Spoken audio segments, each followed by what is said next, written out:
Assalamualaikum warahmatullahi wabarakatuh. Siswa-siswi MTS Nur Syafa kelas 8. Walaupun belajar di rumah, semua harus tetap sehat, senantiasa selalu semangat dalam menimba ilmu dan materi yang disampaikan oleh guru walaupun belajar di rumah. Pada kesempatan mapel kali ini, teknologi informasi dan komunikasi, kita akan belajar tentang komunikasi. Apa sih komunikasi? Komunikasi adalah proses tukar-menukar informasi dan berita, baik gambar, suara, ataupun video yang dilakukan oleh dua orang atau lebih, yang bertujuan untuk menyampaikan maksud dan tujuan kita kepada orang lain. Seseorang yang menyampaikan komunikasi disebut komunikator, sedangkan orang yang mendapatkan informasi disebut komunikan. Baik, komunikasi data via handphone. Nah, pada bab ini kita akan belajar bagaimana cara kinerja handphone dalam menyampaikan informasi berita yang kita butuhkan kepada orang lain. Kita pasti sudah merasakan perkembangan teknologi yang sangat berkembang pesat. Salah satunya adalah handphone. Kita dapat merasakan segudang manfaat dari hadirnya alat yang satu ini. Bisa untuk menelpon, video call, foto, menggunakan internet. Bahkan pandemi seperti ini memaksa kita belajar online untuk mempergunakan smartphone atau HP kita untuk belajar dengan guru dan teman-teman. Oke, selanjutnya handphone atau smartphone pertama kali dikenalkan oleh IBM di tahun 1992 dengan nama Simon. Aplikasi ini berbasis kalkulator. Pastinya beberapa dari kalian pernah melihat orang tua kalian memiliki handphone yang berlayar kuning atau handphone yang hanya bisa melakukan perhitungan, menelpon dan hanya bisa SMS, gak ada kameranya dan berbentuk tebal, ya. Kemudian pada tahun 2010 ilmuwan bernama Kun Hisi mencoba menelisik kebutuhan manusia yang makin banyak dan membutuhkan alat untuk memudahkan pekerjaan manusia. Maka ia berhasil menciptakan 3 inovasi baru. Pertama, variabel kecerdasan atau kemampuan untuk GPS dan browsing internet. Jadi, handphone yang kalian pegang sekarang, orang tua kalian pegang sekarang bisa menggunakan GPS atau alat penunjuk jalan, ya. Kemudian browsing internet. Apa sih browsing internet?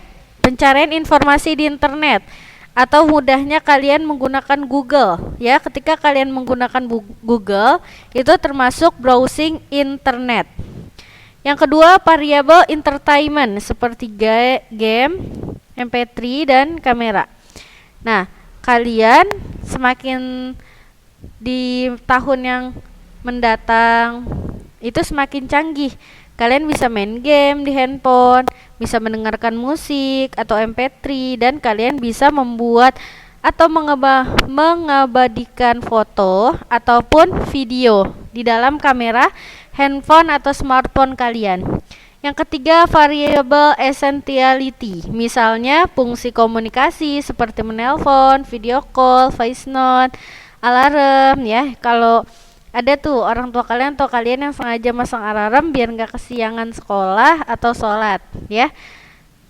Dan juga untuk mengoperasikan daripada pelajaran kalian. Contohnya ketika kalian menggunakan Google Classroom atau WhatsApp untuk media pembelajaran.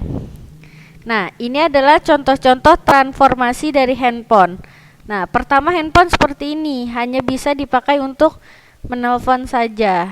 Kemudian selanjutnya dikembangkan bisa menelpon, juga bisa mengirimkan SMS. Nah, kemudian mulailah ada kamera kecil, tapi sangat sederhana, belum bisa membuat video dan mendengarkan musik. Kemudian ini adalah gambar handphone yang sekarang suka kita lihat, ya. Bisa video call, bisa dengerin musik, bisa browsing internet, bisa membuat video, dan bahkan smartphone kita bisa menukar informasi dengan hitungan detik kepada orang lain. Nah, apa aja sih fungsi handphone? Fungsi handphone yang pertama, bisa menelpon dan kirim pesan.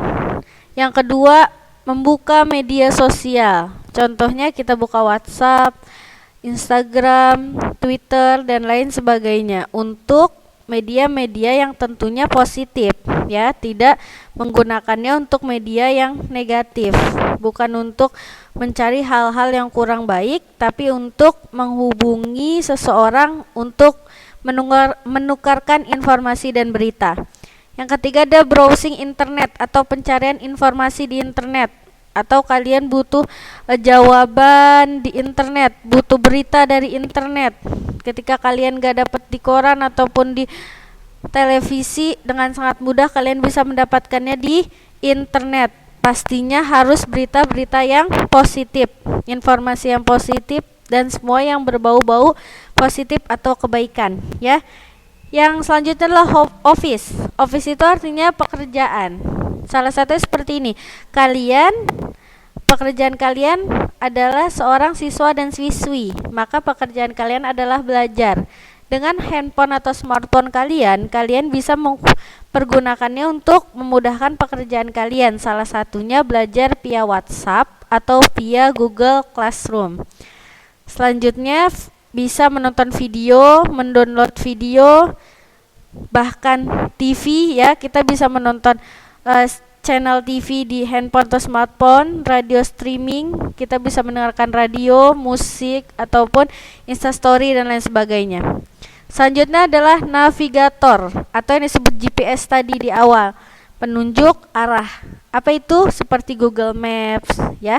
Selanjutnya backup data online. Nah, kalian suka tuh menyimpan sesuatu data di handphone kalian. Nah, kalau dalam keadaan online, kalian bisa menyimpannya di internet. Itu yang disebut dengan backup data online. Yang terakhir adalah remote jaringan. Atau kalian bisa menghubungi seseorang untuk menukar informasi dan berita menggunakan jaringan, ya, atau menggunakan bukan kabel lagi, tapi menggunakan jalur udara. Oke? Baik, untuk meningkatkan pemahaman kalian dan juga menambah wawasan kalian tentang TIK ini, kalian kerjakan tugas individu halaman 9 tugas mandiri. Baik, segini saja materi yang saya sampaikan. Bila mana ada yang ditanyakan atau kurang mengerti, silahkan hubungi saya. Harus tetap semangat belajar. Mudah-mudahan semua selalu sehat. Assalamualaikum warahmatullahi wabarakatuh.